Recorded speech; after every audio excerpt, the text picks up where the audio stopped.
We were running through some technical difficulties, but we're going to get started with our preliminary design review for our 10K competition rocket for 5-10-25. And with that, I am just going to kick it over to Josh, who is the project manager, to tell us a little bit more. All right, well, I want to thank you all for coming to the Competition Rockets PDR. My name is Josh. I'm the project manager for this project. If you've been to one of our design reviews before, we're going to try to do something a little bit different where we're going to have everyone hold kind of questions and comments to the end of a section. So, for example, for me, once I get through kind of the introductory section, then I'll ask for any questions or comments that anyone has, and then we'll have some time for discussion then. And we'll do that for every section of the presentation. So yeah, that's how that's going to go. So I want to introduce, first off, I just want to quickly introduce the name of our project is Crescendo. It's a 10,000-foot target apogee rocket for FAR's competition. Yeah. And so just a little run through of how today's going to work. The first thing we're going to do is some introductory stuff, like I said. So the scope, mission requirement. Oh, good. Scope, mission requirements, overview, ConOps, some pre and post flight operation stuff, and then the PBS. And then we'll break out into the subsystem segments that will be gone over. So yeah. The next slide. So the mission that we're going for is to compete in FAR's, the Friend of Amateur Rocketry's 10,000-foot target apogee competition. And so the goal of this is to design, build, and fly a rocket to reach an altitude of as close to 10,000 feet as possible. And we've decided that, that's the next slide, never mind. We'll also be recording video, recording flight data, and experimental data from payload's experimental payload. And so the systems involved here are aerodynamics, structures and recovery, avionics, payloads, and manufacturing. So yeah, next slide. So just a little briefly, going over some kind of the top level mission requirements for this, is they were all kind of picked based off of the competition page itself and just requirements from that. So the first one is just reaching an apogee of 10,000 feet. And we decided on a range of values above and below 10,000 feet by about 1,250 feet, which aerodynamics will go into more in depth about how that value is decided. We've also, the second one being to land the rocket safely and without any damage to it, which is a competition requirement and needs to happen in order for us to still be in the running. And then the next three are all payload and avionics based ones, which are providing live video to the ground as well as recording that video, as well as streaming data of our rocket, as well as recording that as well. And so those are both competition requirements based off of kind of how we did this last year.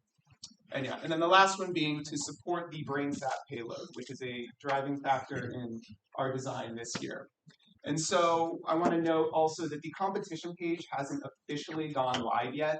So a lot of this is kind of based off of last year's competition page, which is why the first four are pretty, we're expecting them not to change very much. Those were pretty set in stone requirements for last year's competition. The last one may or may not be an actual competition objective, but we've decided that it's a goal that we as a kind of club want to achieve. So yeah. Yeah. All right. All right, perfect. All right, and so here we have kind of the layout of the rocket we have up to this point. It is subject to change a little bit. Not every dimension is ironed out just yet, but this is the general layout that we're going for. So at the very top, we have our nose cone. Right below that, we have our recovery vessel, which will hold our drogue and main parachute. Below that, we have the peregrine, which is what will pressurize that recovery vessel and split off the nose cone.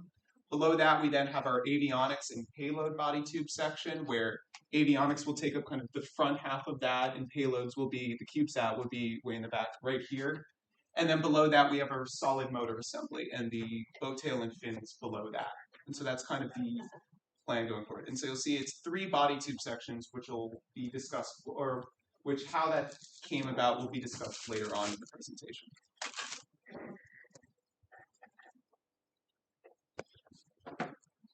So now the ConOps. So we've broken it out into about 7 key steps, which will be launch, the burn phase, the coast phase, apogee, drogue deployment, main deployment, and then landing.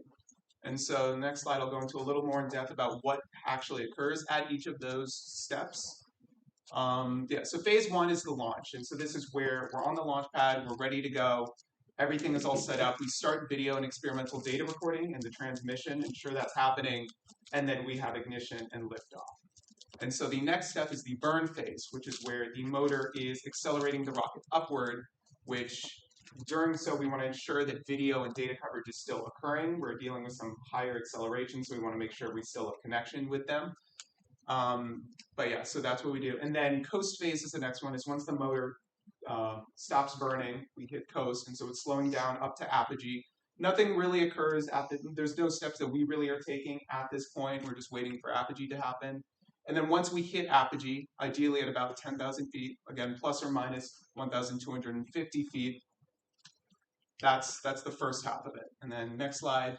So once we hit apogee, avionics will detect when apogee occurs and will ignite the paraffin, which is a CO2 canister, which will then pressurize our pressure vessel and separate the nose cone from the rest of the body. And within that vessel, we'll have the drogue chute deploy right then. And then for the next little while, we'll just have the drogue chute descending with the rocket. And then at about 1,000 feet, we'll have avionics again detect that that altitude has happened. The tender descenders will separate, and the main chute will then deploy. And then ideally will lead to a safe and recoverable landing, where we'll also use a GPS signal to find the rocket, so that we're not searching around the desert in hopes of, catching a glimpse of it. But yeah. So a little bit else. So for those of you that were there at the launch site last year, you might remember that it was a bit of a hectic time trying to get the rocket together. I think we got there about 8 or something in the morning, and we didn't end up launching till late in the afternoon. It took us a very long time to get the rocket all together and ready to launch. And so in order to kind of mitigate that from happening again, we're trying to set aside the actual operations that will occur when we get to the launch site. And so briefly, we've broken it up into about 5 non-flight operations steps, which is pre-flight assembly, which again, we'll go into more detail with the different body tube sections, but ideally the point is to put together each segment separately, then put them all together. The second being mount onto the launch pad, which will just be going out, setting that up. That one's pretty simple. And then when on the launch pad, we'll activate the avionics section, make sure that that's all up and running before setting up the ignition system with whatever with FAR's system that they have before launching. And then afterwards, using GPS signal to locate the rocket and then safely recovering it. And then finally, just briefly going over the product breakdown structure. We've broken it out into each subsystem and kind of what products that we're expecting from them. One thing I realized this morning that should be there also is under structures and the pressurized recovery system should be couplers. We have 2 couplers or 3 couplers on this rocket, one which will actually separate the other 2, which are static. And yeah, so those should also be there. But then, yeah, these are the products that each subsystem is expecting to deliver. And yeah, that takes me to the end of my section. Are there any questions or comments from what I talked about?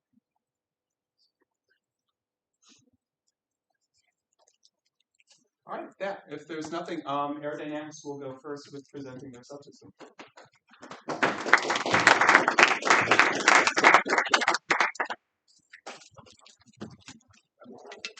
Hey everyone, my name's Will. I'm the aerodynamics lead.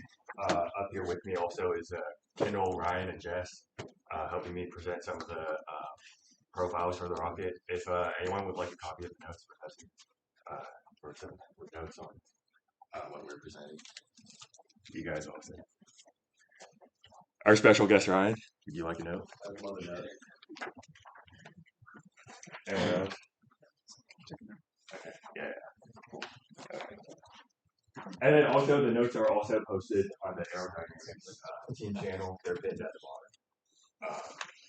And then also as other people that helped out, Greta, she's gonna make it. Emmanuel here, Eric, Brian, and back and Taylor. Next slide, please. Just the arrow keys.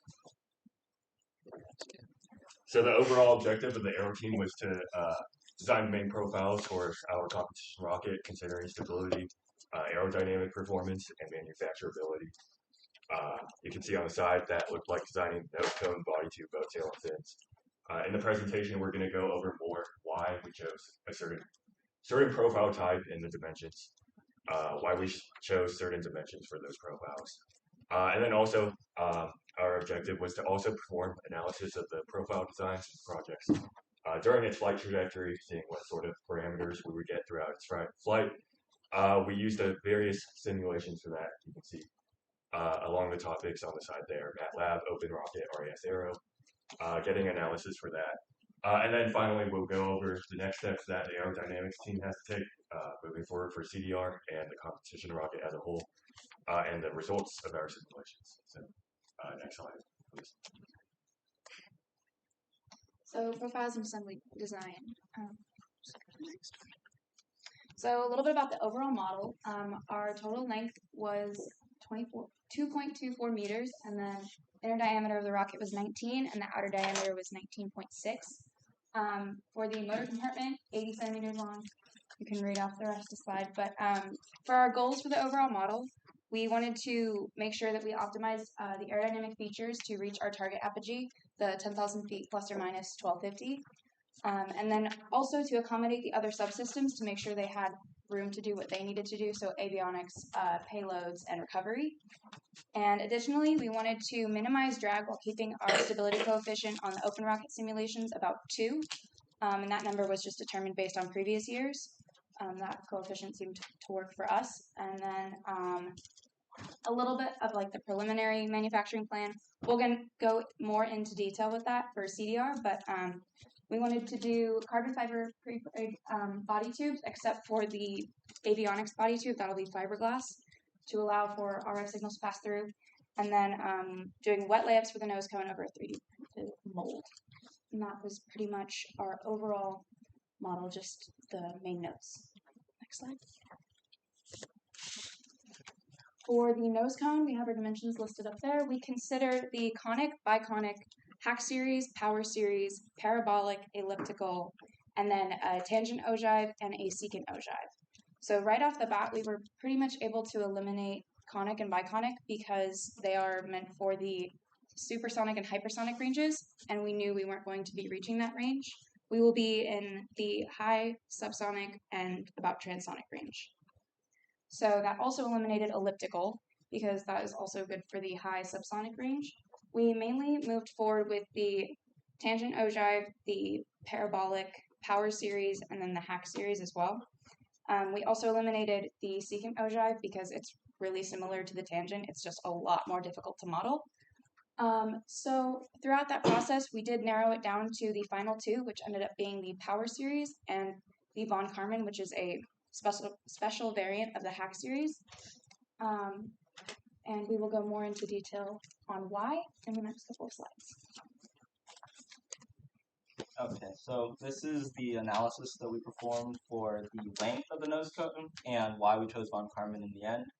We ran open rocket simulations for all the nose cones, and the highest apogee ones, or highest performing, were von Karman, power, and parabola, which were all almost identical in apogee. So there's no clear choice there. We moved on to RAS Aero, which outputs a coefficient of drag just based on the profile. And this graph on the left is a list of all the coefficients of drag at different Mach speeds. So as you can see, elliptical has really high coefficient of drag. We don't want to use that. Same with power is actually going pretty high near the end. So our rocket is only going to hit about Mach 0.9, but up until Mach 0.9, as you can see, the coefficient of drag is almost identical for any cone. So we took into account, in case our rocket does end up going a little faster than expected, we still want it to perform well. So as it continues, the final ones were power and von Karman. They had really low coefficients of drag, but it just came down to von Karman had higher apogee and specifically the power n equals 0.75. So even though it had low coefficient of drag at high speeds, at the speed that the open rocket output, it had a higher coefficient of drag at that point. So we chose von Karman for high apogee and low coefficient of drag, just a combination of the two. And about the same analysis was performed for length. So we went through every single nose cone and checked the apogee, or at least the top performing ones, since we took out the conical and the biconical pretty early. So for the top performing nose cones, we went through 20 centimeters to 70 centimeters in intervals of 5. So just checking different lengths for every nose cone that could be a contender. In case one of them, like at a smaller length, turned out to be better than the von Karman at the length we were testing at, which was 47 centimeters. But it turned out the trends were consistent across all nose cones. Apogee was higher with smaller nose cones, because once again, for the open rocket apogee calculations, they only went up to about 0.9, so it just came down to the fact that 20 centimeters was the least mass and the most aerodynamic at that point. But as it keeps going, the same trend occurs across every single nose cone type, where the smaller it is, the higher drag it is. And it's a pretty big jump from here to here. So since apogee is low for the 70 centimeters, but drag is high for the 20 centimeters, we wanted to compromise with something a little in between, and we went with 40 centimeters. Since the trends were consistent across nose cones, we just stuck with von Karman because we had already analyzed that one a lot. And that's about it for the nose cones. For the body tube, the dimensions were chosen to, as previously stated, to accommodate the other subsystems. So there is a body tube dedicated to avionics, and that'll be the fiberglass body tube. One mainly for recovery, and that'll be the upper body tube. And then the one in the back will have 4 slits in the bottom to slide the fins into, and then that will house the motor tube and the motor itself. So we have our dimensions listed up there. The upper 2 are both 50 centimeters long, and then the back one would be 65. All of them have a thickness of 0.3 with an overall outer diameter of 19.6. And that's pretty much it for body tubes. So boat tail. The choices were just boat tail or flat tail. We ended up choosing the boat tail because it significantly reduces drag on any rocket that we were testing on. The coefficient of drag was always lower. But the problem with that was it lowers the stability a lot. So even though it increased apogee and decreased drag, the low stability kind of was a problem. But we found that if you change the fin dimensions slightly, we were able to bring the stability back up to the target range. And it turned out to be that the boat tail still kept the increase of apogee. So it was just an obvious choice to include the apogee. Another concern would be manufacturing, but it's not too difficult of a profile to manufacture. So for now, we're going to stick with a boat tail, unless other problems arise from it. And the dimensions for it, it's a length of 15 centimeters, the 4 diameter is the same as the rocket, and it goes down to 15 centimeters, and thickness is the same as the body tubes. Also made of carbon fiber. Alright, so for fins, we compared a numerous amount of different profiles. So trapezoidal to the rectangular swept parallelogram, clip delta, trapezoidal, and tapered swept, as well as the elliptical fins profile. So when we were considering the fin shapes, we were also looking at apogee stability and the ease of manufacturability. So rectangular fins are the easiest to manufacture, but it has the highest profile drag, so it's the least aerodynamic. Swept parallelogram profiles have a similar effects as the rectangular, but the profile has a sweep angle that's greater than 0 degrees. And in general, fins with a swept design have a lower center of pressure towards the end of the rocket, and the swept fins increases aerodynamics by decreasing the drag force. Clip delta fins have an advantage over the parallelogram profiles, as there's less pressure problems, which we determined based on external research, which used a 3D CFD analysis and pressure control test, and that compared trapezoidal, parallelogram, and clip delta profiles. Parallelogram fins have an intense pressure on the leading edge of the fins, which isn't experienced by the clip delta, so it kind of needed those options. Tapered swept fins move the center of pressure towards the back of the rocket and have a better lift distribution when compared to other fins, but it takes more time to manufacture when compared to clipped delta and parallelogram profiles. Lift distribution is important as it has a direct relationship to induced drag, structural weight, and stalling characteristics. Trapezoidal fins move the center of pressure up towards the nose cone, and eventually, as you increase the sweep angle of the profile, the trapezoidal fin pretty much just becomes the tapered swept profile. And in our own tests using Open Rocket, using this profile, there was almost linear correlation between increasing sweep angle and an increase in both apogee and stability between the swept parallelogram and trapezoidal, and so swept parallelogram was superior. An elliptical is the most difficult profile to manufacture, but it produces the least amount of induced drag. But with model rockets, this isn't really like a major factor because larger rockets have a large diameter, which increases the drag because there's more air, being pushed out of the way.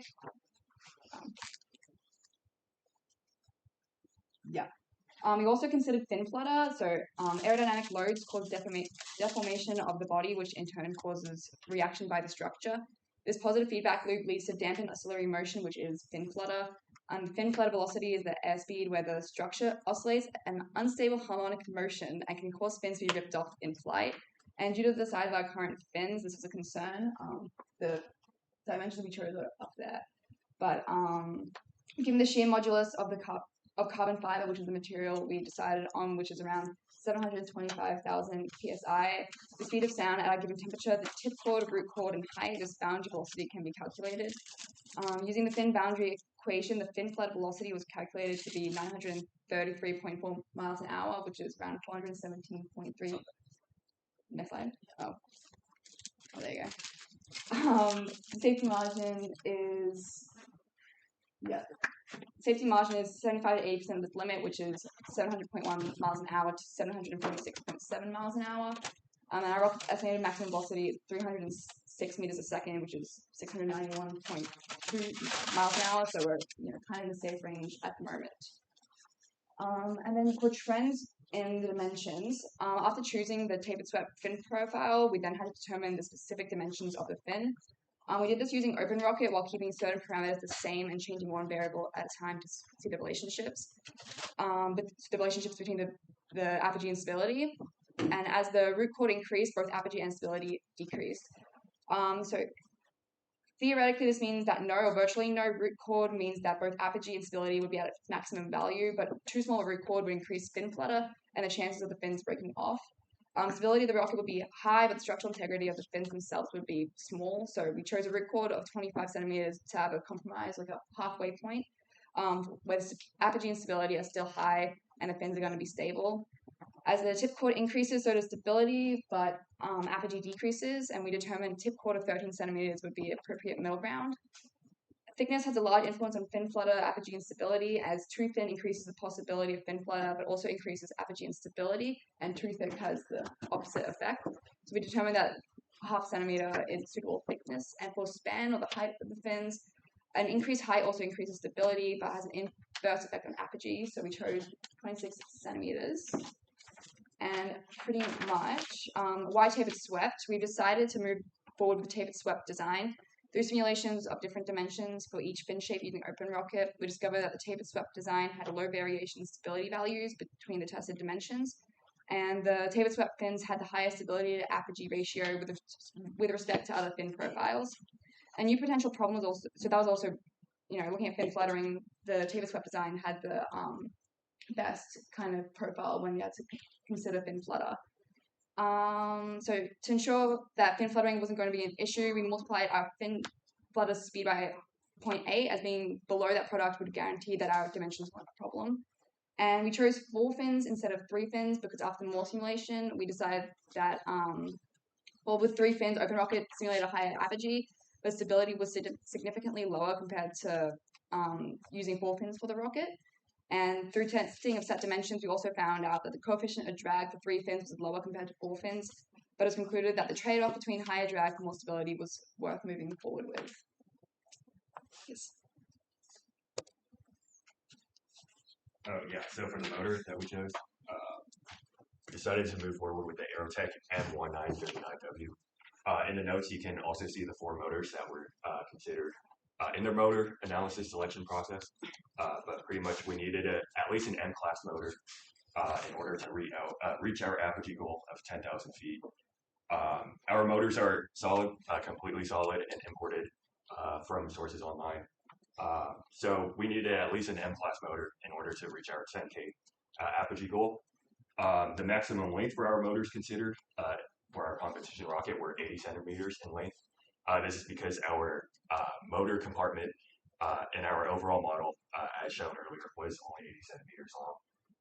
So this eliminated any N-class motors because all of those were 100 centimeters long. So we had to stay within a range of 80 centimeters in length.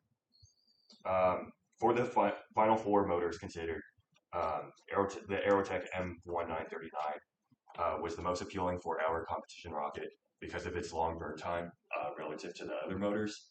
This long burn time would result in the highest apogee amongst the motors. Also, that we felt that the maximum acceleration was sufficient enough with this motor moving forward for the competition rocket, and that this motor allowed us to maintain subsonic flight while reaching our target apogee, which we'll go into more into depth later.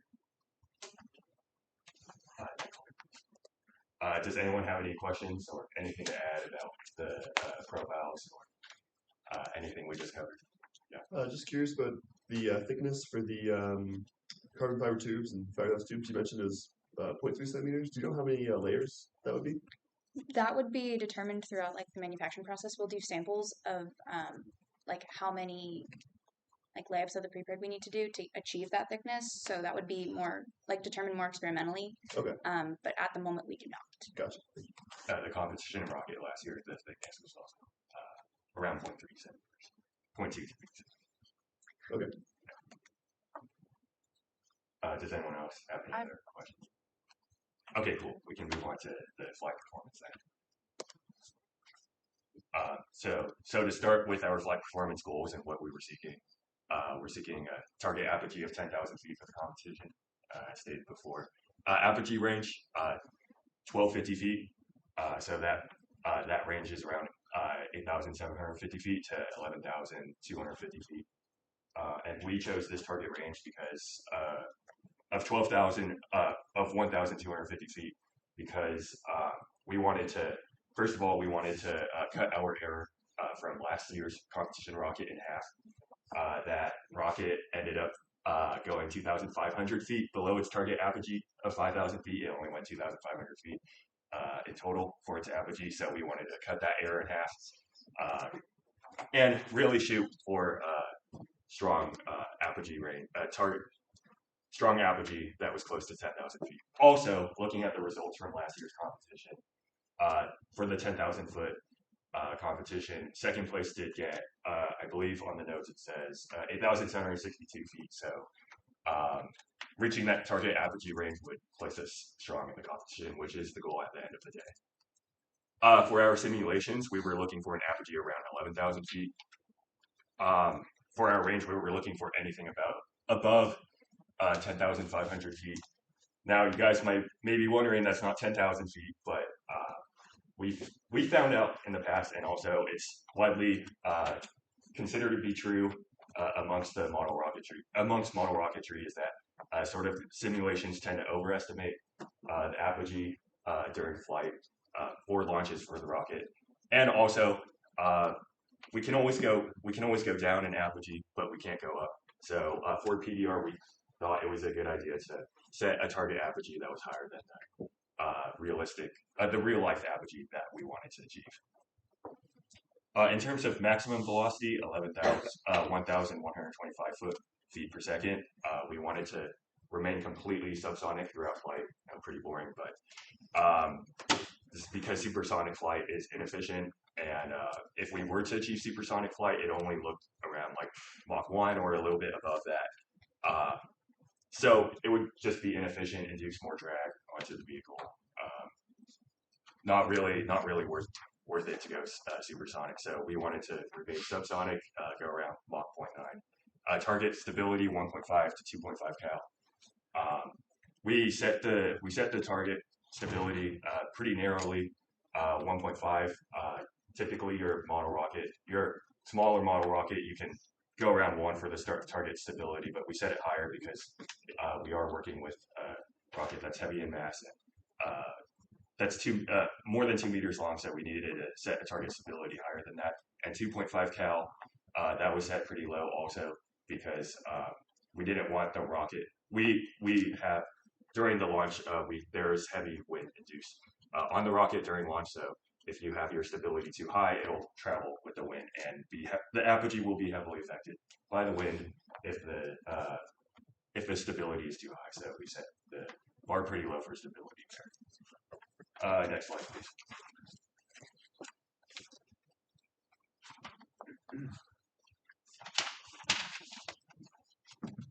Okay, so in terms of the MATLAB function model, we wrote a code in-house to try and predict our flight parameters, our flight trajectory over time using MATLAB. It's based off of all of our favorite function in MATLAB, ODE45. What we found is that the results here, heavily affected by mass, also not mentioned, also affected by the diameter of the rocket. However, we didn't iterate over that. We iterated over mass. You can look more into the results over in the notes here. Pretty much for the assumptions of the MATLAB function, the rocket is treated as a point particle with gravity, drag, and thrust forces acting upon it. There's 2 phases considered, the burn and coast phase. So this is pretty much when the motor burns and when the rocket continues to climb in apogee when the motor stops burning. For our assumptions for that, drag was treated as a constant of 0.4. The coefficient of drag was treated as a constant of 0.4, which overestimates the drag in general, according to our CD versus Mach curves produced later. And the acceleration of the motor is also constant. The thrust curve is not considered in the MATLAB function model. For the results, we found an apogee of 11,177 with a max velocity that was under Mach 1, which is good. Max acceleration 170 feet per second squared. You can see the graphs here. Apogee looking good, velocity looking good. Yeah, good stuff. Next slide, please. And then also we also heavily relied upon OpenRocket for our flight simulations. OpenRocket is a downloadable program in which we can adjust sort of the profiles. It considers the different profiles of the rocket. And we mainly used it for our stability and mass calculation. That's where we found our stability to be 1.7. And our mass, you can import different profiles and estimate the mass of the rocket, in which we estimated it to be around 25 kilograms. The exact number is later, but I believe it's 25.6 kilograms. From there, we also found that we also were able to find the angle of attack, apogee, along with apogee, max acceleration, max velocity and acceleration. For the assumptions for our OpenRocket model, what's niche about this is that it considers the different profiles of our rocket in the simulation, and the motor thrust curve is considered with 13 different points being plotted for the motor that we chose. Mass, it's right there. 25.649 kilograms, length 224 centimeters, so over 2 meters, 2.2. Diameter 19.6 centimeters, but as Ryan mentioned, this can also go down to 19.4 if we so want. Stability 1.7 now. Next slide, please. Okay, so this is the OpenRocket model results we were testing different wind speeds using OpenRocket simulation. We put in the wind to be 2 meters per second, which is the standard default, like no wind. And then 20 meters per second is if we're assuming there's going to be high wind during the competition. And we found that the apogee is still within our range, so that's good.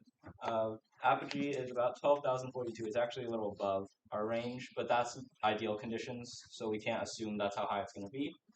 And the apogee for the 20 meters per second was 11,347 average. But the problem with the high wind speed is that the average apogee isn't really a good indicative of how high it's actually going to go, because the standard deviation is pretty high. It's 100 meters, 330 feet.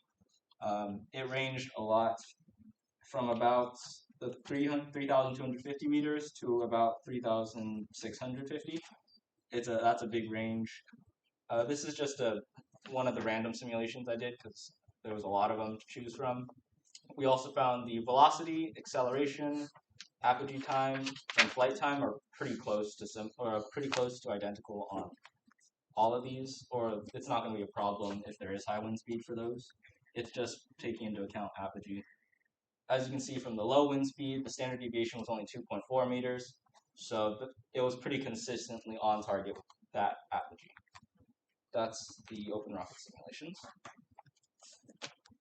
And then the last model we used to simulate was RAS Aero, which is only getting coefficient of drag using the different profiles, and it would output it as a function relative to the Mach number. The data was used in conjunction with OpenRocket, so if something didn't really work on OpenRocket, then we would test it on RAS Aero 2, or we would just use it to confirm our results. So anything that involved coefficient of drag in previous slides was taken from RAS Aero.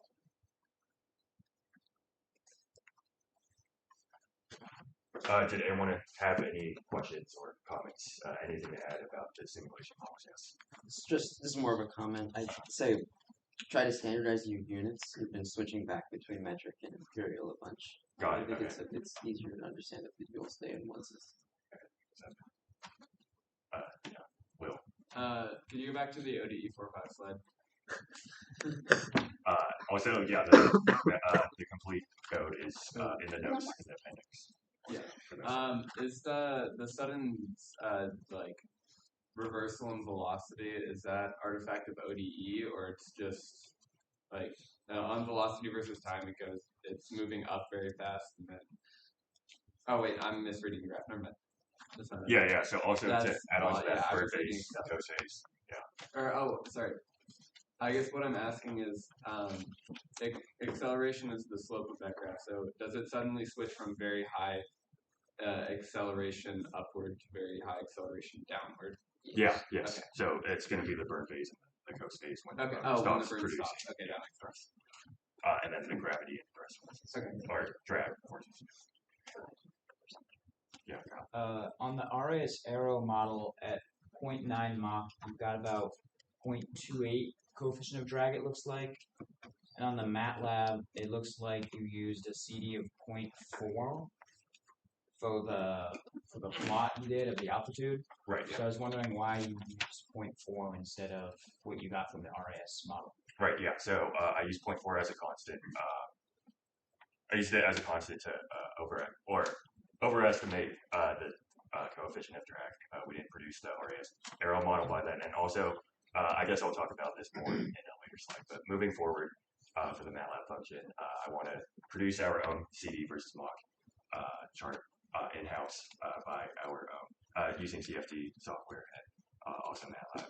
So then we plug in that data into MATLAB once we produce that on our own. But 0.4 was used as an overestimation to answer your question. Yeah, does that cover that? Cool. Yes, Ryan. I was just playing around with the open rocket model, and I put in a surface finish that was closer to last year's airframe, and it decreased the apogee by over 950 feet. I was just wondering if you've taken surface finish of the airframe into account. We did not take that into account, so we can talk after this presentation. Cool. Yeah. And the second question about the boat tail. So still messing around with the simulation.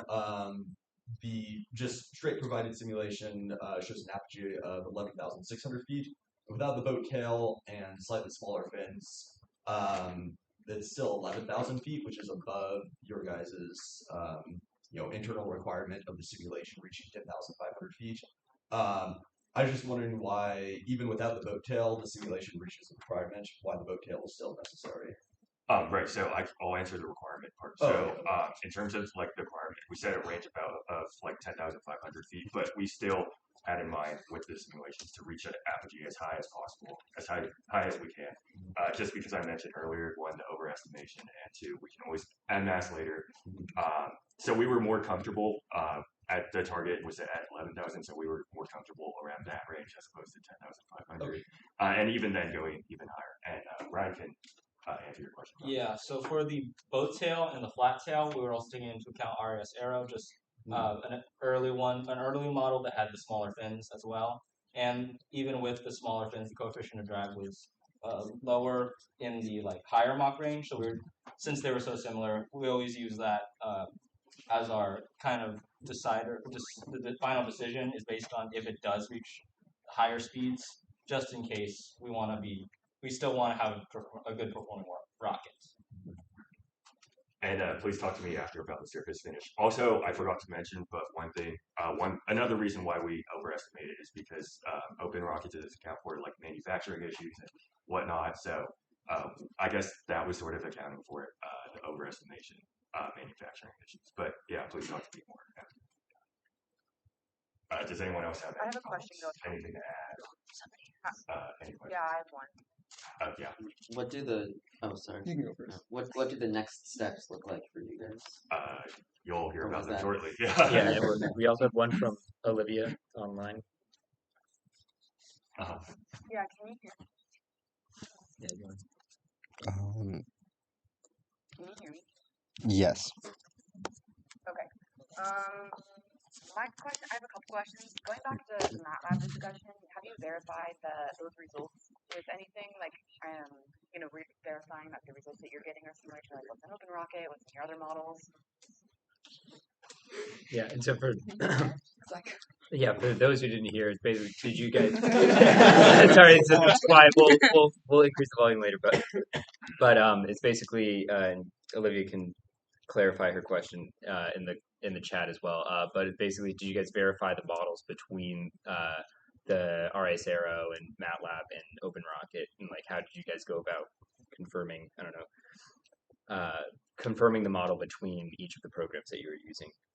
Right. Yeah. So I can go over the MATLAB function. So for the MATLAB function, the model was confirmed. I used the mass, the diameter, and the motor configuration that we were that is planned for our competition rocket. I used those parameters on the MATLAB function model. Also, I forgot to bring this up also, but I also iterated over mass. You can see the results in the notes here more. So for the MATLAB function model, that's how we configured between the different models. And for RES Aero and Open Rocket, every change made to the rocket in Open Rocket was also made to RES Aero just to test and make sure it wouldn't like drastically increase the drag. RES Aero was always used as the secondary. It was never the first test, just because it only outputs coefficient of drag, which we can't really do much with that. It was just used to check the Open Rocket and make sure it's consistent throughout. Did that answer? Right. I have. Can I clarify? I don't know if you can hear me. Sorry. I think what I was meaning to ask is I understand that you put the same values into your MATLAB that you did to Open Rocket, but do your values like coincide with both? Like, do they make sense or are they different? And if you're using like CD that's different for your MATLAB that you're not using for the other things, how can you verify that your MATLAB results are actually accurate? That's kind of what I'm saying. Yeah. So like, are your results consistent across both MATLAB and the Open Rocket? And if you're using different CDs values between the different models, how can you verify that your results are consistent? So the results were pretty consistent. I mean, if you look at the results in the apogee and the max velocity, they remain pretty consistent across the different simulation models. In terms of the differences in CD, moving forward, we were going to adjust those. However, the MATLAB function should be treated as like underestimation of the apogee because of it's going to underestimate apogee because of the higher CD value. However, we will work moving forward to make that more accurate. Also, why is one of the body tubes fiberglass? Maybe I missed that. Yeah, and this is why it's one of the body tubes fiberglass. I think we touched on Yeah. a little bit earlier, but avionics will be in that body tube, and the RF signals emitted by some of the avionics units aren't able to transmit through carbon fiber. So that's the reason why that body tube specifically will be fiberglass. The masses are relatively similar, and a lot of the material properties are. It's just a difference of whether they can transmit the signals. If that answers the question. If I understand correctly, I'm pretty sure carbon fiber is like 70% the weight of fiberglass, which is different. I guess I'm just wondering if there's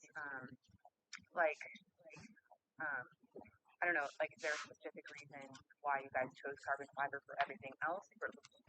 Regardless of, I guess maybe just the weight or the strength and weight, or Yeah. So then, why did you use carbon fiber for the rest of the rocket? The carbon fiber for the rest of the rocket, I believe, was originally based on manufacturability because we weren't sure if we were going to do the pre-preg or just like do wet layups for everything. And carbon fiber wet layups, if I remember correctly, are easier than fiberglass ones. And carbon fiber, depending on like the resin system that we choose, I believe it might be a little bit lighter, but they are like still relatively similar. I would have to go back to some other notes to like go more in depth on that, but I believe that was like the overall reason. Yeah. And structures can expand Yeah. more on the material choice, but also from an aerodynamic standpoint, one important use of carbon fiber was for the fins because the fins lettering, which we mentioned earlier, it's an extremely strong material. Helps us with that problem. Yeah. So. right. I guess maybe I'm jumping the gun then if this is going to be in structures, but I was just going to say like I think that your choice should be well defined, like why you chose it in this design review. Regardless, like I agree, carbon fiber is great, but I didn't really understand why you had the difference because I didn't see it on there, but I may have missed that. Also, I guess one thing to go off of that, have you just like to make sure you included the difference in composites in open rocket? So what was the entire question? Yeah. Sorry. I just fixed We got the the sound. speakers. Sorry. Okay. Well, I made some comments, but I guess the next question I had was, have you made sure that I just don't know if you have, but the composites are like separated differently in your open rocket? Like in your open rocket parts are noted as different composites? They are. In all of the models, I believe we changed the materials on the SolidWorks model as well as the open rocket model. They do reflect. So like the weight is reflected. Yes. So the center of gravity is reflected basically. Okay, perfect. Yes. How are you manufacturing the nose cone? The nose cone will be a 3D printed model of like the inside profile of the nose cone. And we would do carbon fiber wet layups over that. We know there's like a lot of issues that we need to account for ahead of time. And that's going to be more what we focus on moving into CDR, more of the manufacturing processes. But that was our base plan. We know we would have to get the surface finish of the 3D model or the 3D print really, really good in order for to do the carbon fiber wet layups over top of that. And then we would seal all of that in a vacuum bag. But like I said, we still have more of like the details and the specifics on that to work out for CDR. We were more just focused on getting our profiles finalized for PDR. Okay, that makes sense. I think just like going forward, you have all your calculations based on a max series, but how accurately are you going to be able to replicate that by doing your own layups over this? It's just something to keep in mind. Yeah, absolutely. Ryan, Josh, did you guys have questions? Well, yeah, I just had one quick question. So you mentioned in the open rocket model that you used it to calculate some of the angles of attacks you were expecting. What do you know what kinds of what those angles were? Like what were kind of the max and mins of those? Right. So we ran the simulation. We had an angle of attack track. We're going to analyze that and go more into depth for CDR, but it's not on the notes. But we did run it. I don't have the results off the top of my head, but we did find that the angles of attack were within a safe range as depicted by the apogee for the higher wind speeds only going down by a few hundred meters in apogee. So they were within sort of acceptable range. However, we will analyze that more moving forward. Gotcha. Cool. Thanks. Brian, did you have a question? Oh, I was just playing around with the rocket model more, and your apogee increases by moving your CG forward by actually adding weight, not just redistributing weight. So if you added 0.5 kilogram to the nose cone and decrease the size of your fins, you would be getting about 50 extra feet in altitude. I was just wondering, have you guys done any optimizations by adding mass to your nose cone and decreasing fin size? Right, so we were going to talk about that more moving forward. Sort of our mass calculations. They're very preliminary, and we were looking forward into exploring moving forward, adding mass towards the top of the rocket, not only to increase apogee, but to increase stability. We were talking about that moving forward. Did you guys have anything to add? A little bit about the nose cone. So we have played around with the thickness of the nose cone quite a bit. So originally it was going to be 3 centimeters consistently. So it would follow that profile of the nose cone into the shoulder and be 3 centimeters throughout. But the reason we didn't end up doing that is because then the internal profile would have also the lip of the shoulder. There's been a little bit of design changes with that we just have recently talked about in the past couple of days to accommodate the recovery system. So then I think the final plan will be to make the nose cone and the shoulder actually flush with each other, and then we can play with the thickness. And that's because there's a recovery unit that will be like kind of housed within the nose cone. And so the nose cone would kind of come over that to, and then I think Cameron can also go more into that, but that was kind of what we were playing around with. But going back to the 3 centimeters throughout, when we changed it to make that inner profile smooth, still keeping the shoulder like with that lip, making the nose cone 6 centimeters and the shoulder 3 centimeters did actually increase our stability by 0.2 roughly. And then it did decrease our apogee by about 40 meters, but we did make optimizations to the fins and regained the apogee that we lost. So we have kind of started to play around with that, and I believe we will continue to play around with it in the future. When you say 3 centimeters on the nose cone, yeah, is your print going to be like 2.7 centimeters, and then you got like 3 millimeters of carbon fiber? What we would have to play around with is whether we want to keep that 3D print as part of the final nose cone, or if it's something that we're gonna right. Yeah. Okay. So that's something that we still kind of have to consider. It is something that we thought about though, keeping it as part, and then we would, like you said, have to accommodate for that thickness, or just using it solely as a mold and not including it in the final product. Okay. And we did test different masses because we were given a range before we had like exact masses. We were just testing different masses like within 1 kilogram or so.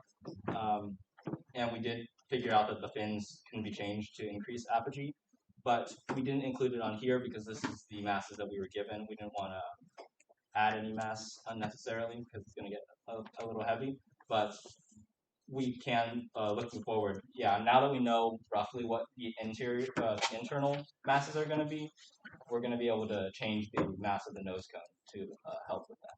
Okay. Keep going to the moving forward. Yeah. So yeah, to wrap up, Sorry. Yeah, so to wrap up aerodynamics part, apogee range from our simulations 11,000 to 11,750. You guys can read the results, but I guess to add on to what Ryan said about the open rocket model, I guess the apogee with no wind was, or 2 meters per second of wind was 12,000 feet. However, that's pretty unrealistic, as we saw last year. The conditions at the launch site very windy. Going to be around 20 meters per second, so we're assuming that we're going to encounter those again. Max velocity range under supersonic speeds, which is good. 245 feet per second squared for the max acceleration, which is more than sufficient because we wanted it to be high because we're going to encounter the winds, as we said, don't want the angle of attack getting too low, so max acceleration cancels that out. 26 seconds for the time until apogee. Maximum length for the rocket overall 2.5 meters. We set this because one, length will decrease our overall apogee, and then make it also lengthening the rocket makes us more susceptible to high angles of attack, which we did not want because of the high winds. Once again, maximum weight 18.5 kilograms. We got this by iterating over the MATLAB function, which can be seen more in detail over the notes. Yeah, and that's without the motor. The motor's around 9 kilograms. Yeah. Is that your dry weight or the weight without any of the motor assembly? Without the motor. Okay. But it does include the motor component. Okay. So, and boattail and whatnot. So, okay. Yeah. Diameter range 19.4, 19.6. The thickness last year was 0.2 centimeters all around, but we move forward with 0.6 centimeters just to give ourselves a safety range in terms of diameter. Next slide, please. I'll take your question at that. Moving forward, the next steps for the aerodynamics team, moving forward for CDR and the overall mission of the overall mission, assembly and profile design certainty, and mass calculation. As mentioned before, we're going to fine tune the mass. Sort of the math is once we get once we manufacture everything and get like final masses for all the parts and components, then we'll fine tune the mass, adding mass to the nose cone and the upper section, as Ryan said. It's a good idea. So we're going to fine tune the mass in order to get more desirable apogee that we would like, and also increasing stability along with that.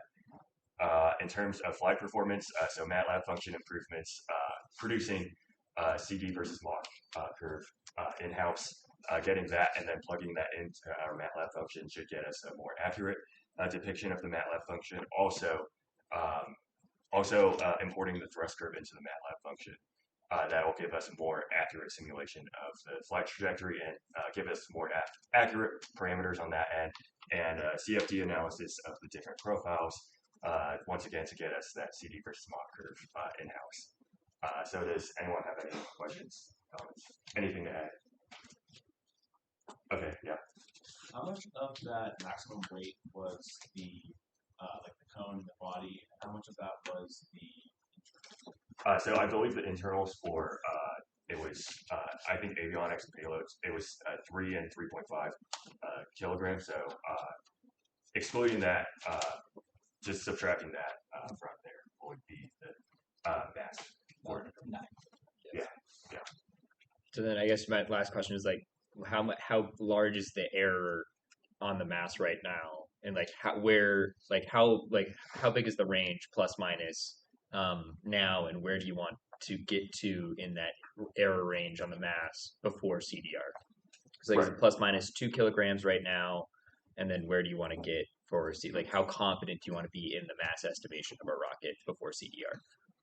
Right. So, before CDR, I believe to speak about the mass right now, I believe 25.6 if I remember. So we're pretty far under the mass calculation that I said. In terms of CDR, in terms of a mass calculation, I'd probably, off the top of my head, I'd like to put it within a kilogram of range, somewhere around there, because that'll give us a more approximate apogee calculation. However, I realize we wouldn't have manufactured every single part by then, so like we'll only get the true mass calculation once. And I have one more thing to add. On there it says that the max diameter was 19.4 or to 19.6. We do have an open rocket for the 19.4, and we made sure, just like initially, that all the apogee and calculations and stuff are still accurate. So we are taking into account the less mass and the most mass for the profile itself. Right. Yeah. So good too. Does anyone else have any other questions? All right. Okay, sounds good. Thank you, everyone.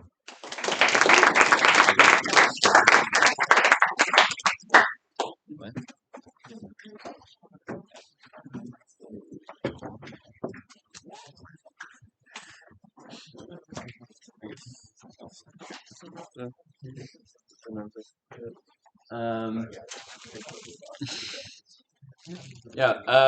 We're structures and recovery. Known recovery. I'm Will. Ariel. I'm Cameron. So let's get started here. So starting off with the airframe, the body tube. As mentioned before, there's 3 segments, 2 of which are carbon fiber, 1 of which is fiberglass. They would both be made with a pre-impregnated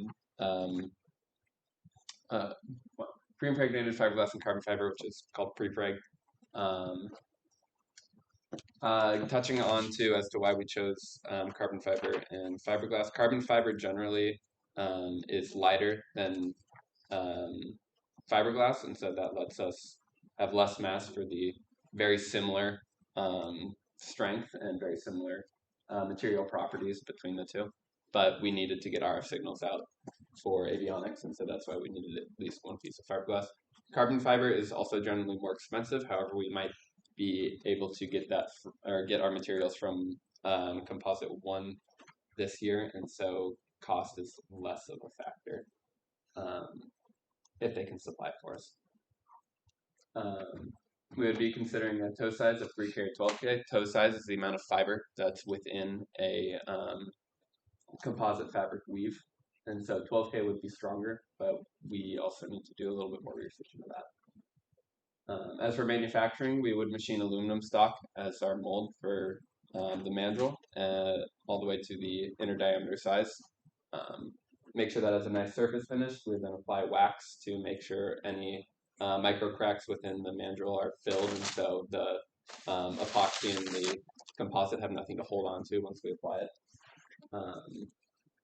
And then non-stick plastic, and then some graphite, and then heat up pre-preg, wrap it around the mandrel, let it cure, and then take it off, and hopefully we'll have a very nice body tube.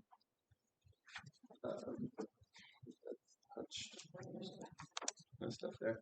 Couplers and bulkheads. So we're planning on having 2 couplers and 1 bulkhead. Recovery, I believe, has their own system going up here. And so those would be made from aluminum stock, and they would be machined to withstand applied forces from the motor mount and the recovery system, as well as any drag and other external forces.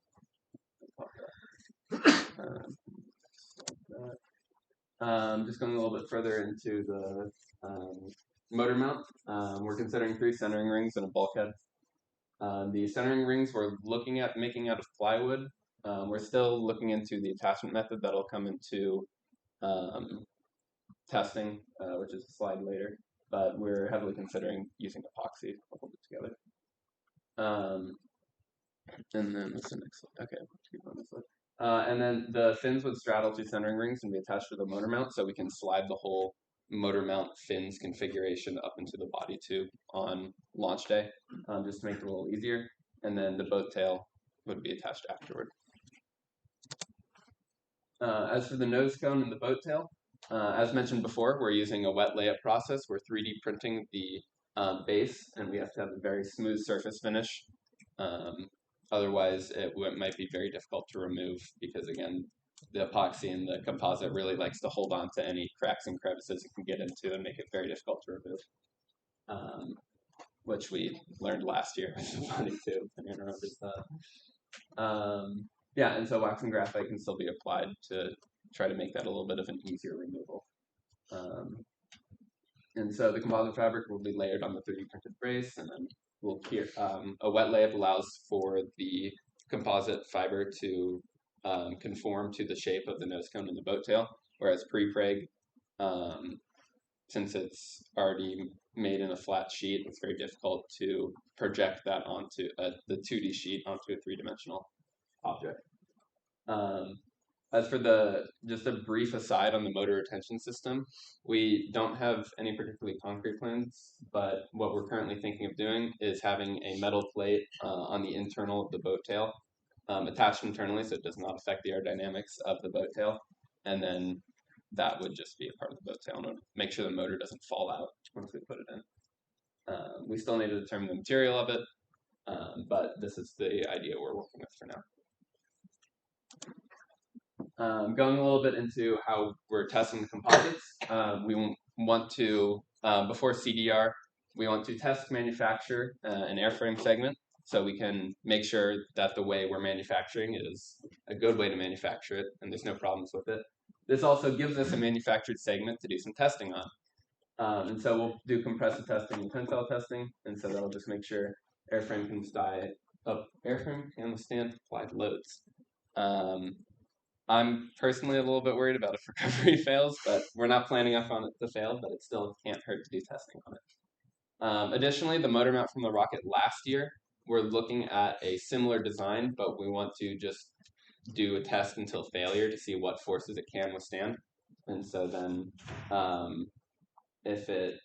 and then do a little bit of analysis on the forces that it will undergo this year and just making sure there's enough of a safety factor there that we are not going to worry about the centering rings failing and then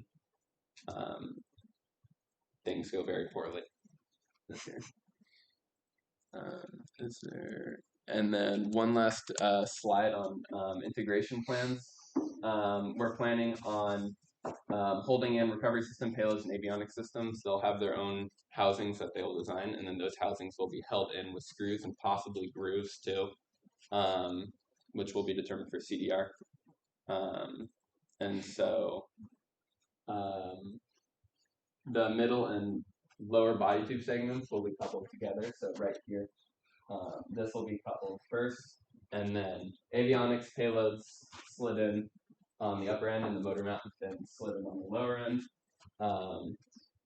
And then upward, this coupler will then be secured, and then recovery nose cone will be attached on top, and then also the motor tail will be attached on the bottom. So that'll be finalized for CDR, but that is the general idea we're working with. So that's the end of the structures portion. Any questions? Yeah. How do you plan to mount the rocket to the launch rail? Oh, that is a great question. I knew I was missing something. Rail buttons is my first thought on go-to, but we will look into that and make sure that we have that all finalized for CDR. So. Are the fins going to be your guys' own layup, or are you guys purchasing?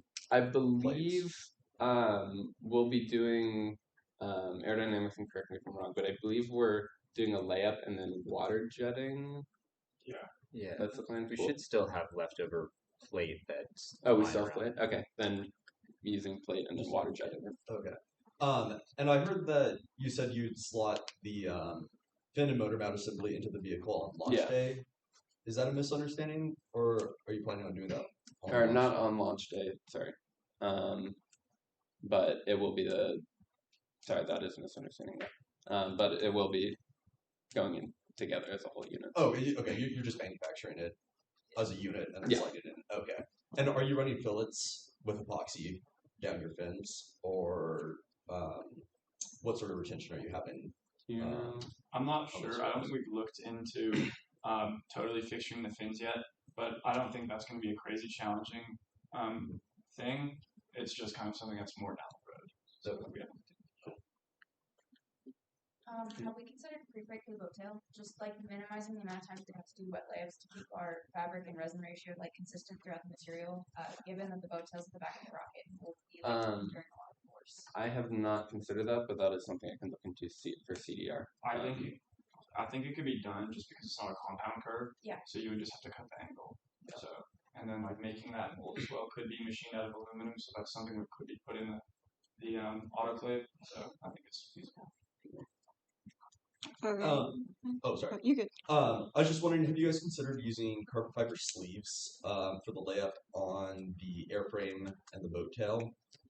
We did look into that, and that would make manufacturing easier. We are also taking into account, though, that Composite One might be supplying a lot of the material, and they do not have sleeves. Okay. And so, if we do end up not getting supplies from them, then sleeves are going to be something we seriously consider. Cool. So for testing the structure, are you planning on either simulating and or calculating the forces that like critical components might see and then testing them under those environments? Yeah, and then doing just general failure testing and just making sure that there's a general factor of safety between what we expect to see and what it fails at.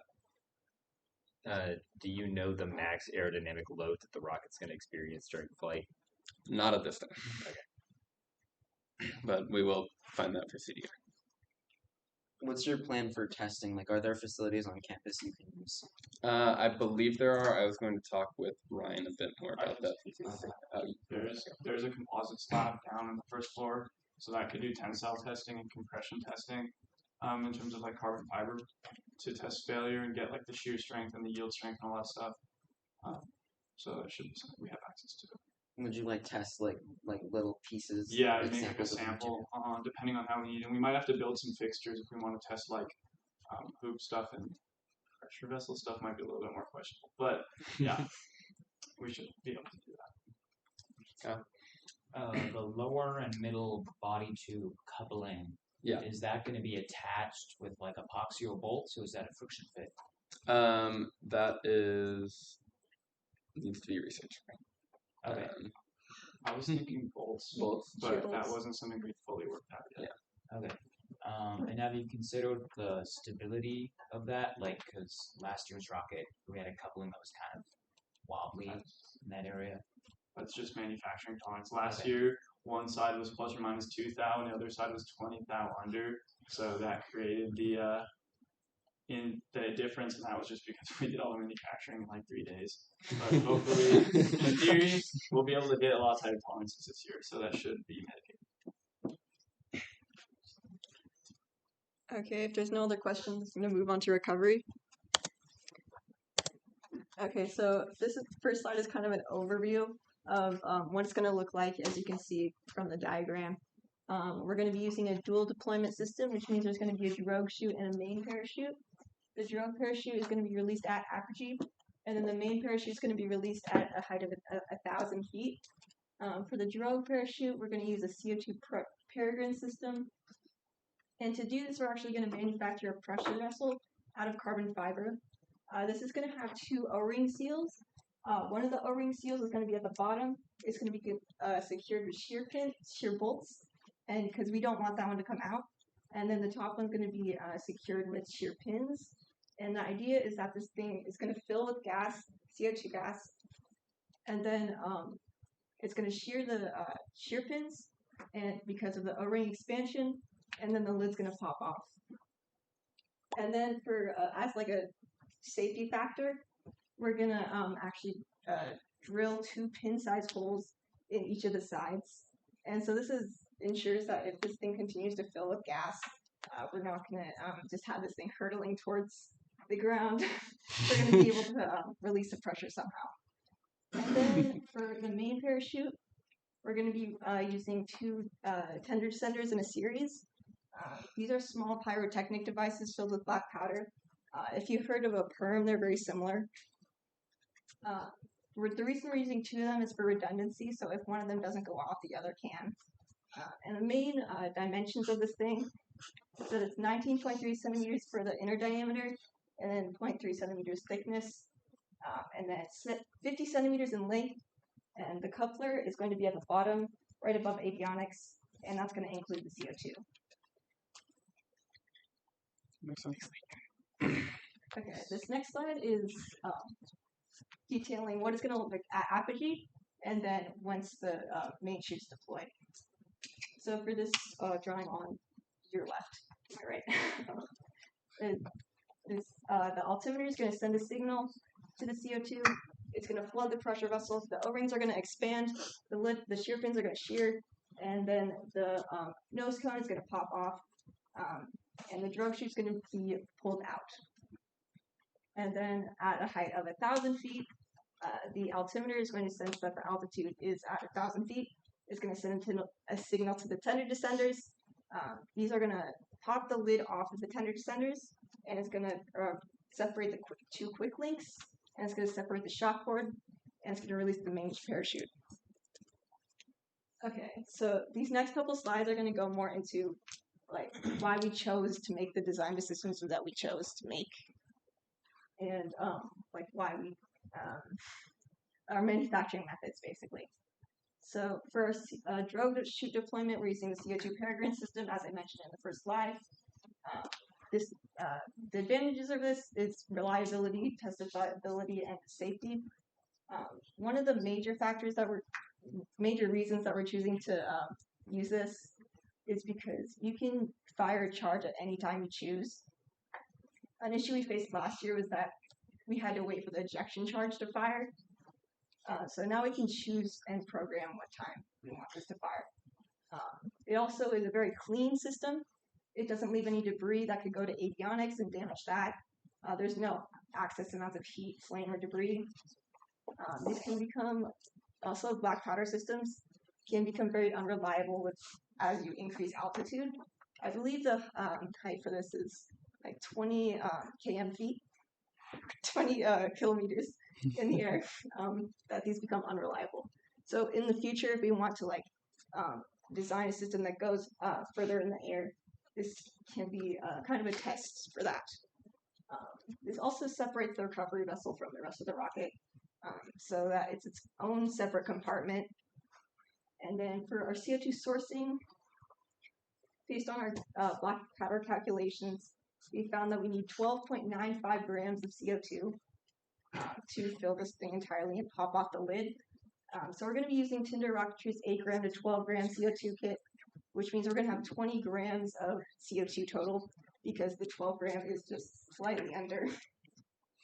And the reason we're allowed to combine these is because for CO2, it doesn't matter as much as you have more. We just need to have enough to pressurize this thing.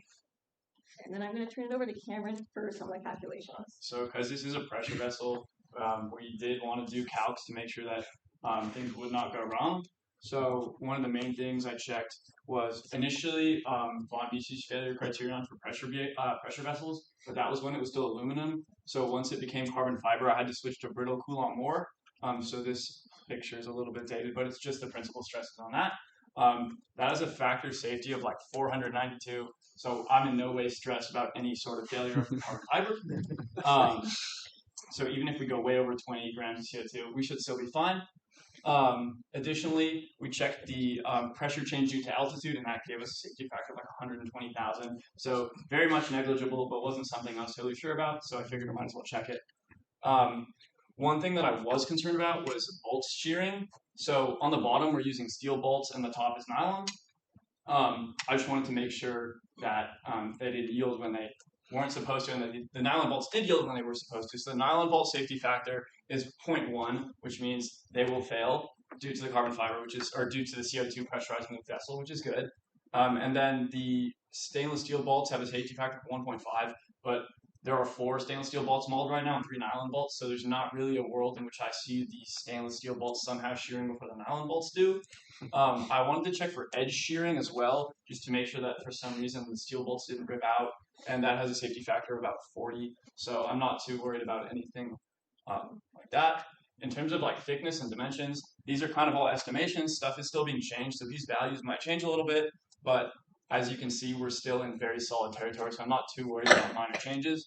In terms of O-ring sourcing, I have the Parker manual, but I still haven't looked into everything yet. I talked to Professor Mello to get the actual O-ring configuration we should be using, and so that might change wall thickness a little bit if we have to size up or down our bulkhead coupler based on the O-ring sizes available. But again, it shouldn't make any major changes. So. Okay, so the next part of this is how we're releasing the main tube. So we're using 2 tender senders, as I mentioned previously. We're switching over from the perm because there's so little information online about the perm. Our perm from last year is also kind of in pieces right now, and I think some of them are missing. And we actually also have a tender descender. We just need to buy another one for redundancy. And there's also, this is a very commonly used method. There's a bunch of different resources for how to test it and how to use it. And yeah, how these things work is that you measure out how much black powder you need, which we're going to do before CPR. We're going to do all the calculations for that. And then we're going to pour it into the housing section very carefully. And then we're going to put the 2 quick links in the middle, like right here and here. And then we're going to attach the top, and it's going to click into place. And then once you send a signal from the avionics section, it's going to go to the black powder, and the top's going to pop off, and the quick links are going to be released. So for our altimeter choice, we worked with avionics to come up with the best kind of choice, and we determined that we should have two COTS perfect flight Stratologger CF boards. One's going to fire for the drogue chute, one's going to fire for the main chute. These use a standard 9-volt alkaline battery and will be in the avionics section. I believe they're going to go more into this slide and more about the altimeters in their section also. So for our parachutes, we need 2 of them, a drogue chute and a main chute. We're going to buy both of them from Fruity Chutes, and they're both going to be Iris Ultras. These pack very small, and they are very highly efficient, which means they have a very high coefficient of drag and slow down the rocket very quickly. The drogue chute is going to be 48 inches, and it's going to be made out of Kevlar and have a coefficient of drag of 2.2. For the main chute, it's going to be 84 inches, and the material is going to be nylon. And then we calculated out our descent velocity with these basic parameters. And after the drogue chute goes off, it's going to be going 69.27 feet per second. And then after the main chute is released, it's going to be going 25.19 feet per second. This is well under FAR's requirement that it has to be under 100 feet per second. Okay, so our last slide is our next steps. We're going to be doing a lot of testing winter quarter. This is very important since we're using black powder.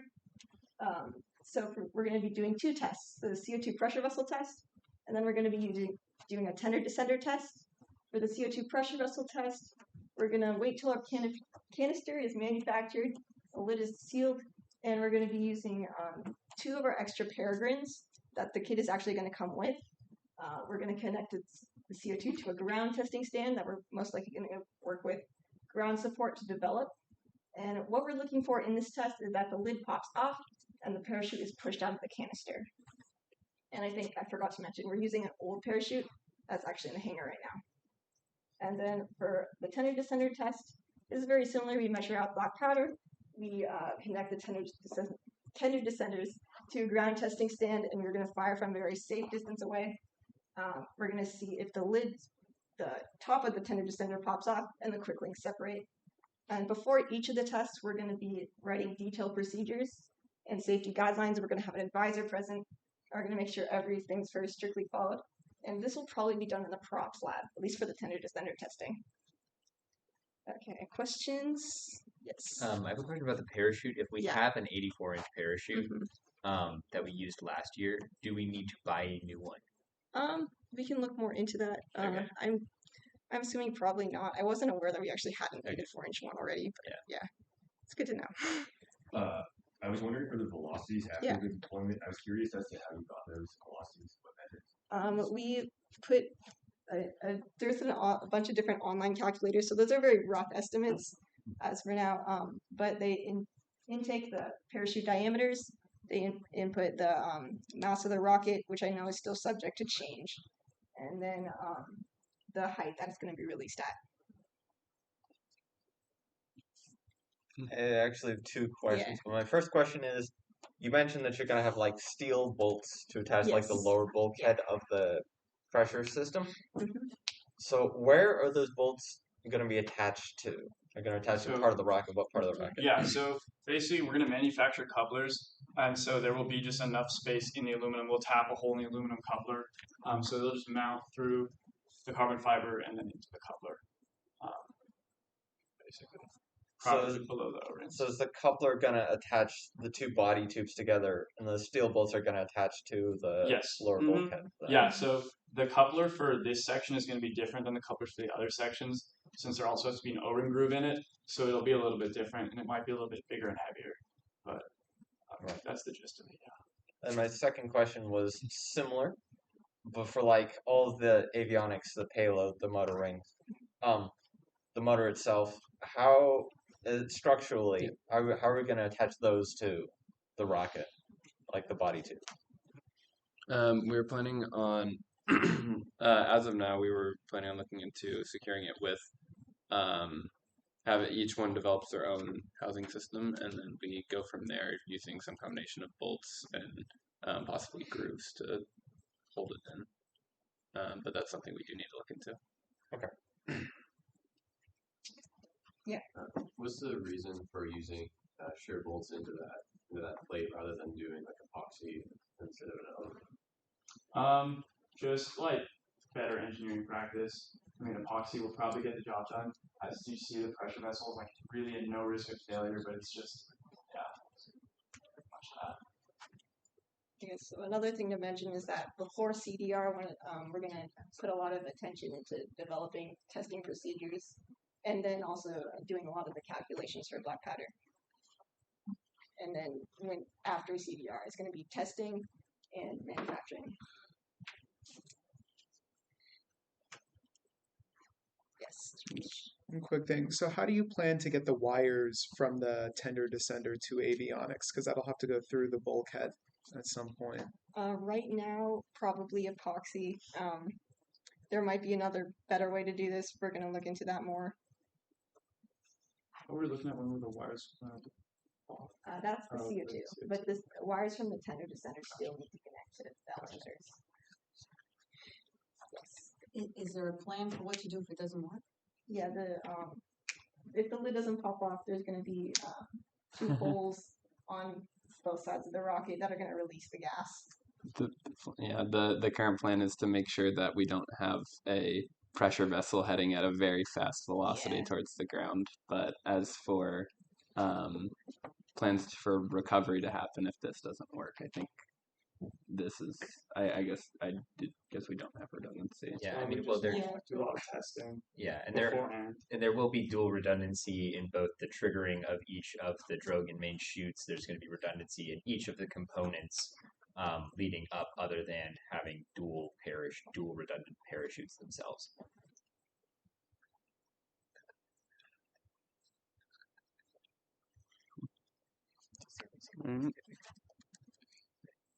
I'll hand off to avionics then if there's no more questions. All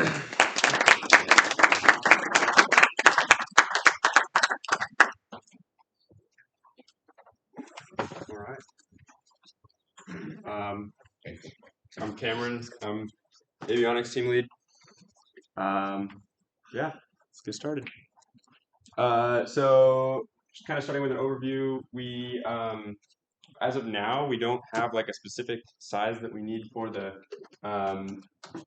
length of our avionics bay, because we're still kind of in the process I'll go through later of we have the ideas of what parts we need, but the dimensions, if one of them we can't get, or if we do testing and realize that it's not as accurate as the as we had hoped, then we have some backups. And this kind of design that we've created for a mounting plate with standoffs for PCB or mounting the other parts that we need, such as like an RF transmitter, allows us to adjust on the mounting rods and create variable sizes for like the partitions between our transmission bay and the flight computer bay. So I'm going to go on from there and kind of go through our control systems and sensors that we're planning on using. Our main control unit is a TNC 4.1. We chose this because we have experience working with the libraries and software for TNC. And also this specific model has a micro SD reader and writer embedded on it. And so we figured that'd be easier just to kind of have that included. And then we have the IMU that we're planning on using for like the main flight computer for getting telemetry data is this Bosch BMI 088. And then we have 2 of these the altimeters down here, the stratologgers that are the like FAR approved ones. And then we have this altimeter that is the one that we want to have on ours for telemetry data. And then these 2 are the ones that we're using because they're like pre-approved by the competition, and that will be for the like dual redundancy for the parachute deployment. And then this one is just for our like own telemetry data. And this one also we're using this because these are like self-contained on their own breakout boards, and this one we can put into our own flight computer PCB.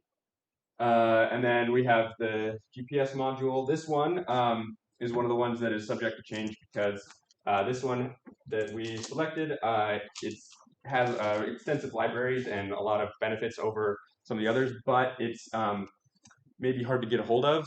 Just going through, it looks like it's out of stock, and we're not quite sure when it will be back in stock, and so we have backup as if it's needed. That just will work just the same.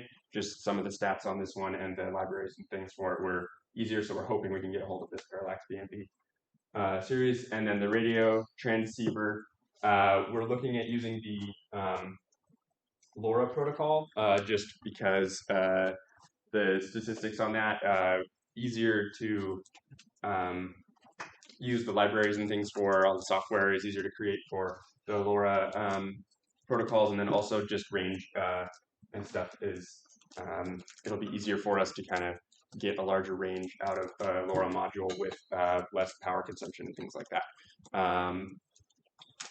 That one is also subject to change just after testing, because we definitely want to test this one and be able to see if how much range we can get out of it, if we need to have directional receiver type of stuff, what kinds of variables we can mess with to make sure that we have enough range to do the full 10,000 feet the whole time and have our live telemetry transmission the whole time.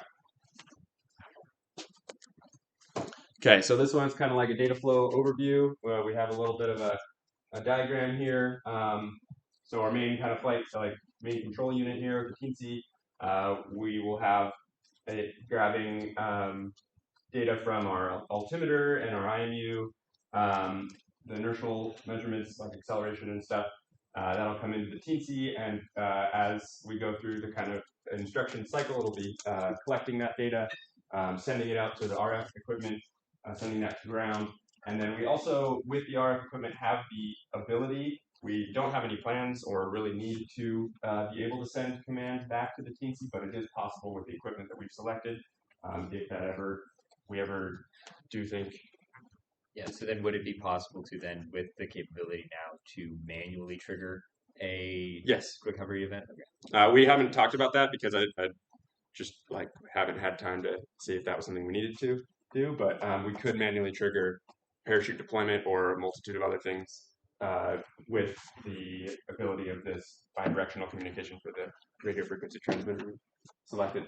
And then obviously the things that we would be sending signals out to circuits using MOSFETs, most likely to control the deployment and stuff like that of parachutes. And those circuits would then control like the tenor descenders and send to the CO2 peregrine deployment as well.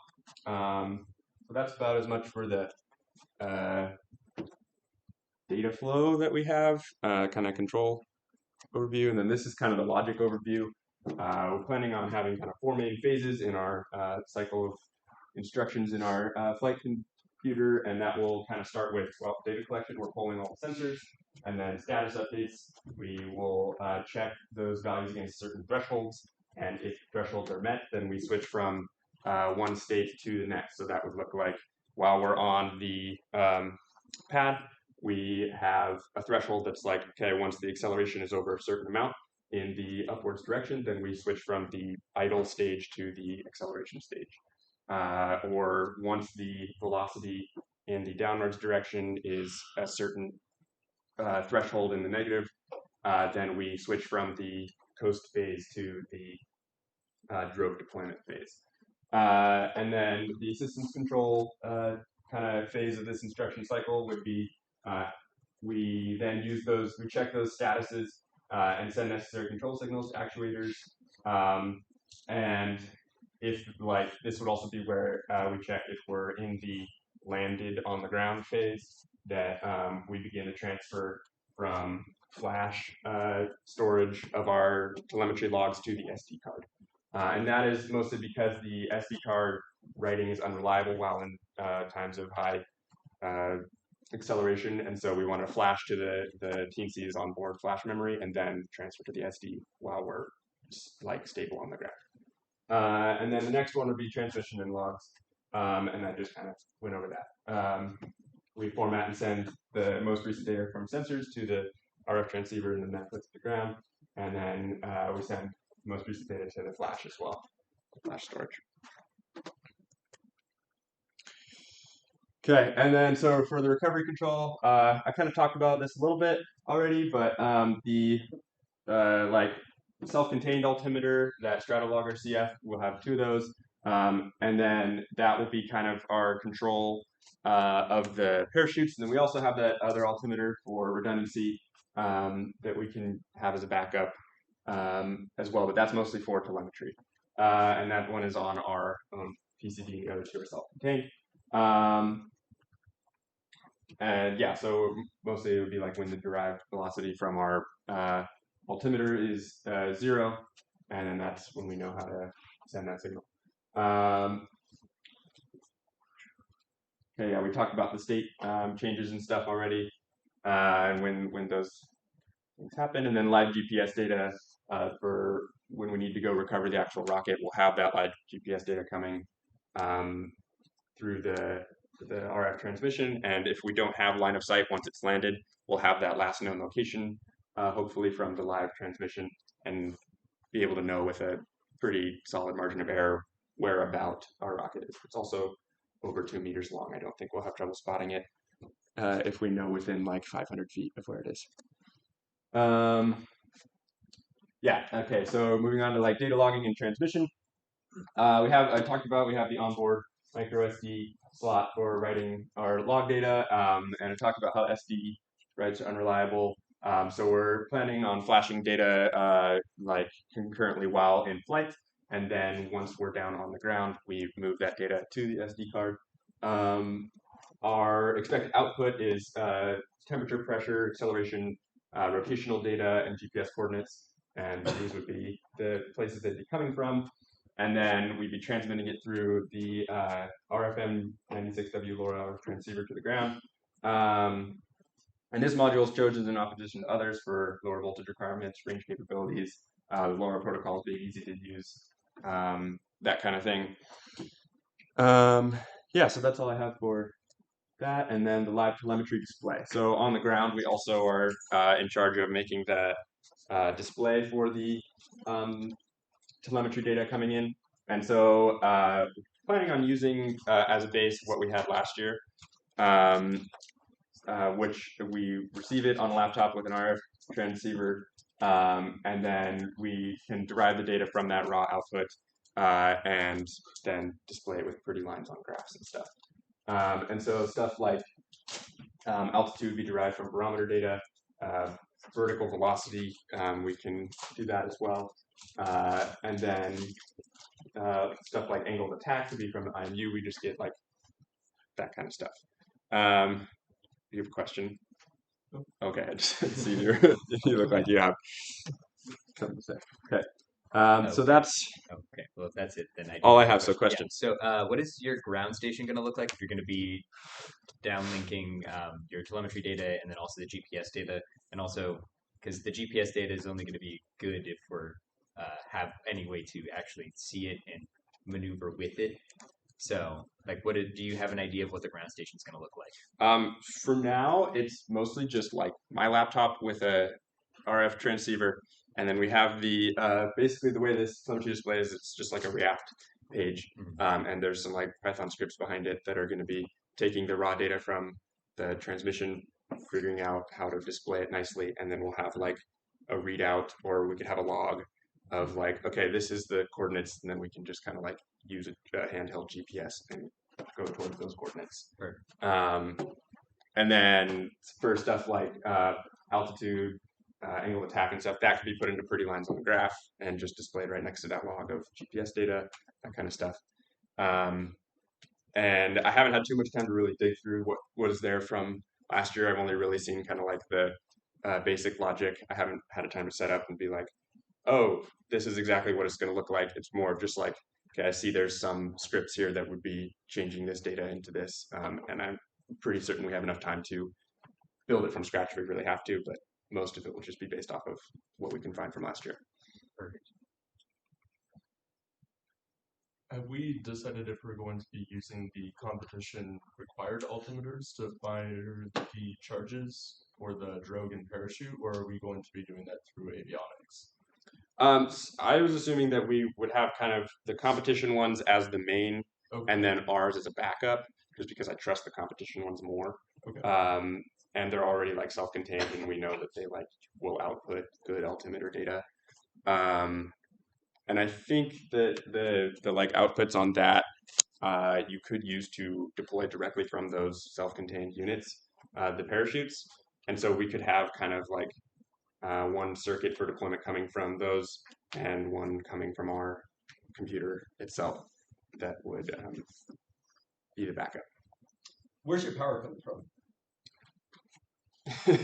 So Payloads is working on the power supply, and that's going to be like directly under our stack, so in between the like main payloads portion of the stack in the middle there, and our RF transmission portion and flight computer portion. There's going to be like battery pack and working on the circuitry to run that to our stuff currently.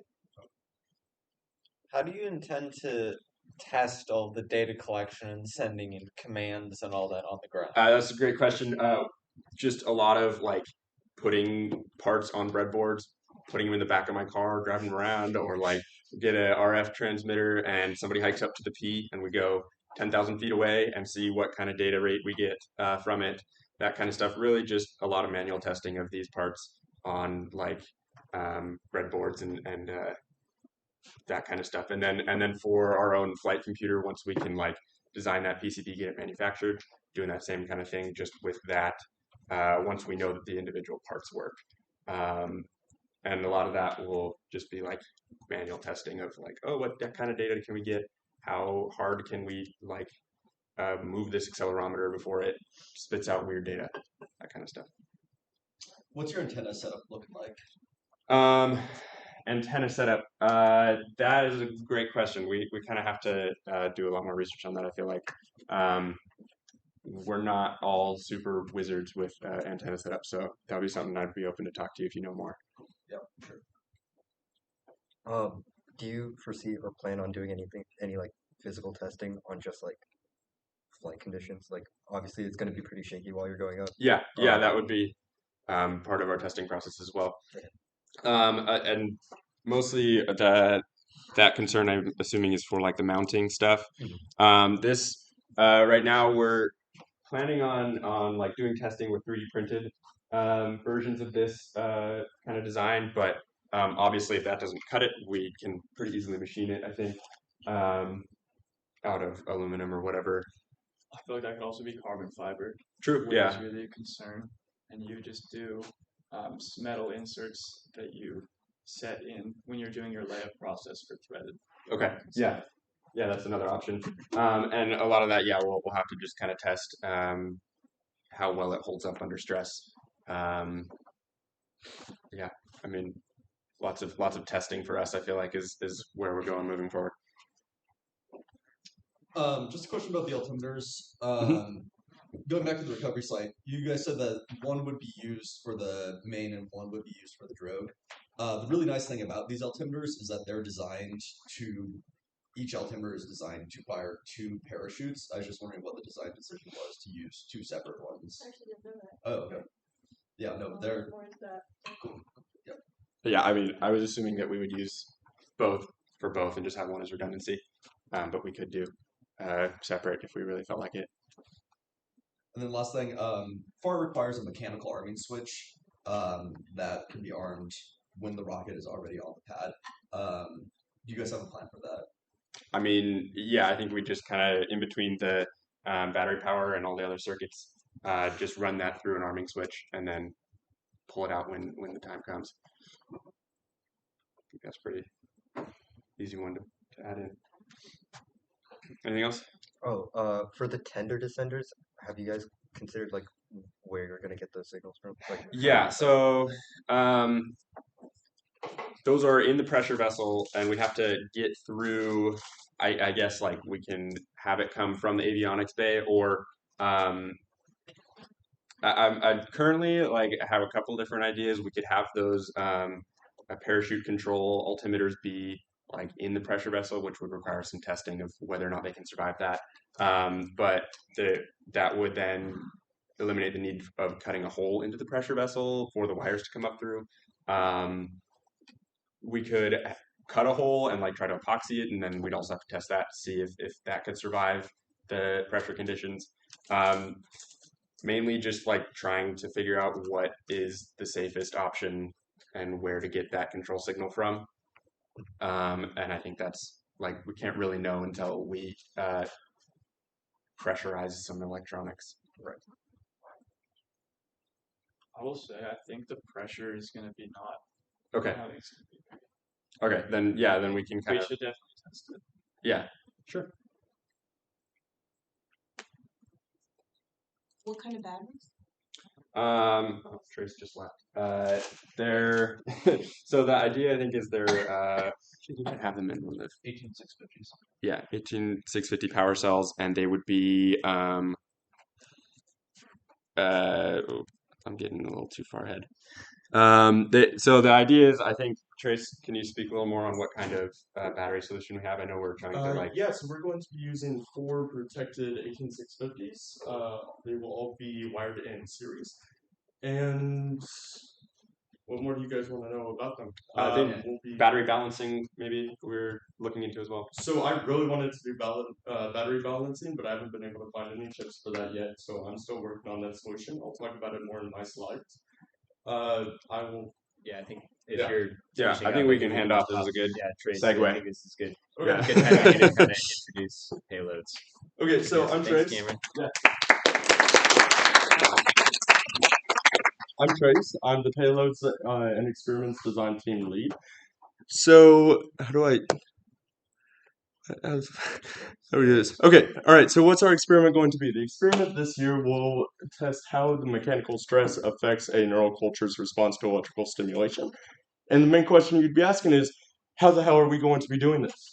I wrote a little thing about it. So BrainSat will use 2 MEAs, or 2 microelectrode arrays, in order to measure when there's a change in voltage in the extracellular material surrounding a neuron.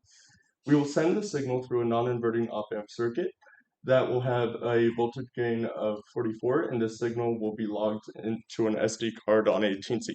Yes. 44 of what? Is that dB? I think so. I didn't know if those were the proper units, and I had a discussion with Cameron about this. That was pretty goofy. Okay. Devin?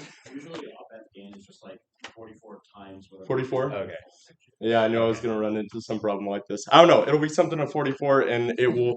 The main purpose behind this is just because neurons fire at a very low voltage. We are expecting to see an action potential of 75 millivolts, and we want a Teensy to be able to read this. So I was going to use an op-amp circuit in order to make the voltage that we're able to read when an action potential occurs much higher. So then we'll be able to reliably say, okay, an action potential occurred. Anyway, so this is going to be our main board's electronics. I'm going to be honest with you guys, this was the first power I ever designed, so there might be some changes to this. We were using 2 buck converters in order to change the voltage from a lithium-ion battery from, I think it was 14 volts down to both 5 and 3 volts, or 3v3, so we could power both of our I/O, our microcontroller unit, as well as an accelerometer, so I can measure the data that we get from the experiment along with the duration of the flight. Anything important in here? I made sure to include lots of decoupling capacitors in order to smooth the voltage from the 2 buck converters, and I also have added a lot of test pads, so we will be able to test the circuits once we get the boards made. There will also be 2 indicators, one for power and one for just a blinking light, because I thought that would be fun.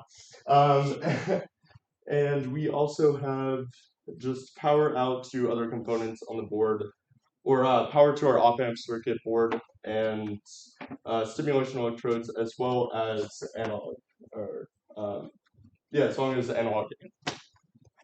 Let's see, so next slide. This is our main board layout. I made sure to keep the digital signals away from the analog signals, and this will be a 4-layer board in order to make their in order to have as much grounding as possible, since these signals will be really noisy. Is there anything else? Not really. Okay, and this will be our culture dish. The culture dish will use microelectrode arrays right here. There'll be a bunch of little electrodes connected to this pin, and then we poured ground on this board just to keep the noise of the signals contained as much as possible. One point of failure that I was personally really worried about was the actual acrylic dish that we will have attached to the PCB that I just showed you guys crack. So I had one of my teammates simulate the culture dish under the acceleration so we could see the deformation. And we found that it was less than, it was negligible. So that's not something that we will have to worry about, which I'm really excited about. This is if you're Totally. worried about, are you gonna then have ways of, are you trying to avoid having any load from the rocket enter the? Do you have isolation systems? It was more, we were going to attach the acrylic dishes to the PCBs with epoxy, and I was nervous that that would crack under the stress of the flight. So we just made sure that that wouldn't be, because we didn't want wet stuff going everywhere. So that wouldn't be fun. Anyway, back to our experiment housing. This is kind of just a box that we will put the experiment, or that we will put the CubeSat in. The purpose of this is to keep the experiment in an aseptic environment, because we will be in the desert and we will be cars traveling to our location, and there will be lots of germs and lots of bacteria that we want to avoid. And with this, I can have a contained environment to make sure that that's not an issue that we run into. Let's see. Also, all of these parts will be 3D printed. I have made sure to design both of these angles to be less than 45. This one, I believe, is 22 and 22 degrees. Yeah. And then we also have these holes right here, so we're able to fasten both the top and bottoms together with nuts. This is our payloads bay. It will house a camera over here. And then we also have mounting holes for our 18650 batteries. This will be, as you guys will see later, it will be flush with the experiment payload. And then there will also be 4 mounting rods, which both avionics and payloads will use to stack on top of each other, so we can have one payloads and avionics stack. See, so this is the stack. Just to give you guys a little bit more of an overview and show what I'm planning to do. If you have any questions, that would be great. And then the hardware on payloads, we will be using a RunCam Phoenix 2 to record live video and send that to ground. We will also be using, we will be using a RunCam Phoenix 2 to record the live video, and then we will send that VTX signal to a TBS Unify Pro 5G8 V3, which is just a little board that will then send our signal back to ground, which we can read. And I have a teammate named Greg who will be helping us with RF this year, and he has a lot more experience than both I and Cameron do in this field, so we will be using him as a main point of contact for that. Let's see, and then for our power, we'll be using 4 protected 18650 lithium-ion batteries, each connected in series, rated at 3.63 volts with a capacity of 3.25 amp hours. I believe that this value might change if we change batteries. We're still looking through reputable sources and reputable batteries. And let's see what else. Our estimated weight is approximately 3 kilograms. And this is our battery board. I hope you are all as proud of it as I am.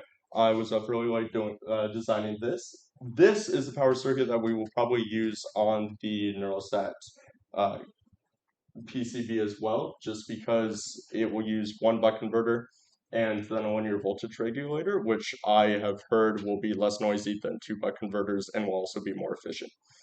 And then we just have I/O to all the rest of the power that will be needed, so that's how we will be providing power to avionics. And then we just have another LED indicator for power. Let's see what else.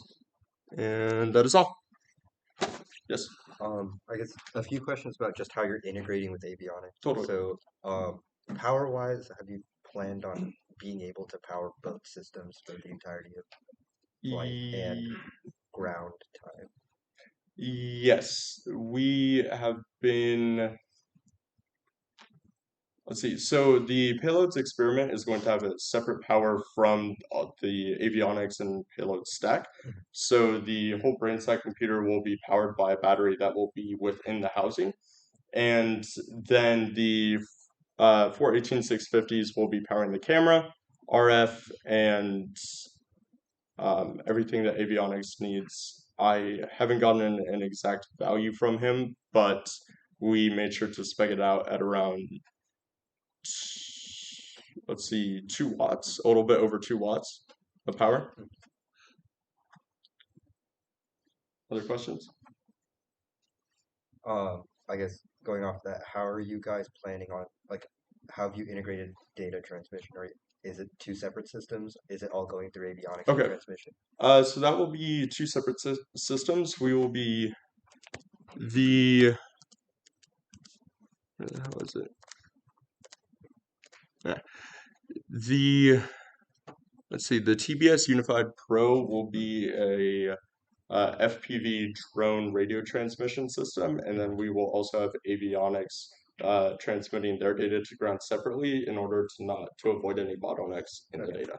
So then, are you going to have 2 separate We'll have 2 ground radios. stations? Oh, 2 separate ground stations. That's a good. I have not thought into that. Okay. I haven't gotten that far. Any other questions, Ryan? What rods are you running up through the whole thing? I was thinking either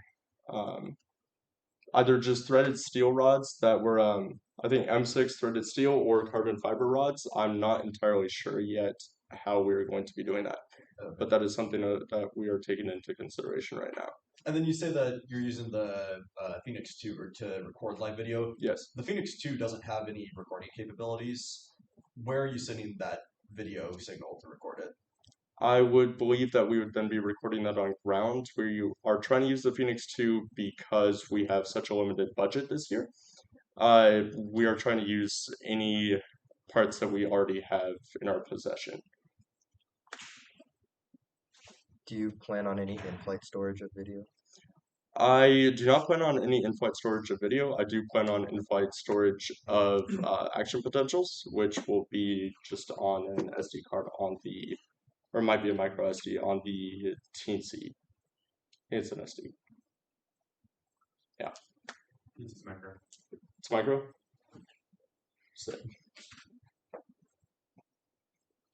I was just curious where you're going to mount the camera and where you're going to point it at. Okay, so the camera will be mounted in this compartment here. We will have 2, let's see, you can see the 2, I guess you can only see one. We'll have 2 screws going into that mount in order to keep the camera in place. And I'm sorry, can you ask that question again? I mean, I guess that answers it. Okay. It'll be there. Yeah, it'll be right there. Since your power is going to be separate for the Neurosat, are Yeah. you planning on having a separate arming switch, or are you? No, I'm just gonna turn that on and close it. For the camera, according to last year's FAR specification sheet, to get the bonus points for this payload requirement, secondary onboard video source recorded to a memory card during the flight. During the flight? Okay. There might be some points or some requirements for sending to the separate one for transmission and recording. I think there's separate requirements for that. We will still definitely look into that. That's super helpful. So Thank is budget the primary constraint on recording live, or is there other constraints? Budget was the primary constraint on both the radio that we were choosing as well as the camera that we were choosing. I just have access to this camera, so I thought I might as well use it. If we have different options available, then I will look into those. Right. This year's FAR rule sheet, it's kind of confusing, but it just has a line now for live video. Has it been released? Yeah. Oh. Yeah. Well, it's internally privately public. from the guy. Ryan just has connection. Yeah. Oh, yeah. He knows the guy. I can drop it in Teams. Now it's publicly public. Okay. Are there any further questions? I have a question. What's the Totally. other battery? So there's 4 batteries, and then there's another battery. There will be these 4 batteries right here, and then we'll have another separate battery in this compartment. And what is that? It has been a while since I've been working on that system, so I can tell you the exact specs of it, but it, I think, has 1600 milliwatts, and it's rated at, I think I want to say either 14 or 12 volts, and it'll be a lithium-ion battery. It's just from. Are you using the same battery from last year? No, it's a lot bigger. Yeah. How much of this do you plan to assemble at the launch site Totally. versus prior to that? So all of the entire payload stack should be able to be assembled before the launch. I will have to assemble this separately, but this should be assembled. It should all be assembled before the launch. I think the idea with the having the payloads and avionics stack all on the same rods, that the whole thing could be assembled, Yeah. slotted in, screwed in, and then ready to go. Got it. Thank you. That's super helpful. Yeah. So then I guess the other thing is, will there need to be any modifications to the body tube to accommodate the payload? So obviously there's going to need to be like cutouts for the cameras, will there, and then a cutout for either the arming switch. So are there any other modifications to the body tube or for either of you? I think the arming rod is removed before it would be slotted in. I'm pretty sure that it needs to be armed on the pad. Okay. Well, Yeah. Okay. Yes. No, we're not expecting any changes other than that, and then the separate body tube for the RF for the RF. I guess less of a question, more of a note. Just Okay. make sure for CDR you have like a fully integrated CAD model if you guys are planning on making one integrated stack. Okay. Yeah. Did you say for the payload you're using a 3D printed housing to make it? Yes. But you also want it to be protected from germs and stuff. Yeah. Are you going to treat the 3D model in any way, or are you? Yes. So I've been talking with Dr. Cardinal O'Halloran. She's a part of the biomedical staff here, and she is going to allow me to use her autoclave in order to sterilize all the material that I will be using in my experiment. So I will be sterilizing the housing, the culture, or the cell culture dishes, the electronics board, which will also be conformal coated, just to make sure that we're not having any weird stuff going on with water. So it'll all be sterilized beforehand, and then it'll all be assembled in one of her labs.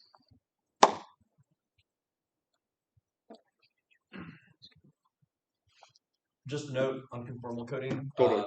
Conformal coat everything you can. The interesting situation last year where literally nothing worked was because of some little conductive particles getting into the power board. And I've also had numerous issues in the past with drone systems not working because of humidity in the air. Now, FAR is not super humid, but it's still a possible concern. So conformal coat where you can. It's Okay. easy to do and quick process and super helpful. Is there a conformal coating that you would suggest that we use, or? I'll show you. Okay. Later, yeah. Any other questions? No? All right. Thank you, guys.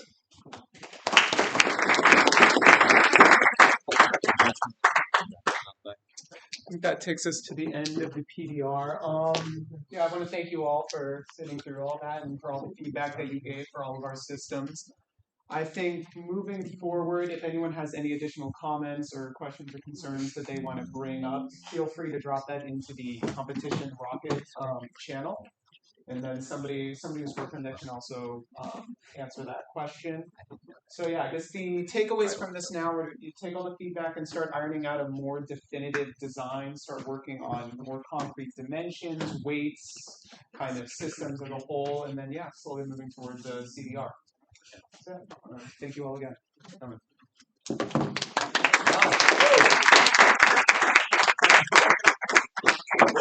Yeah.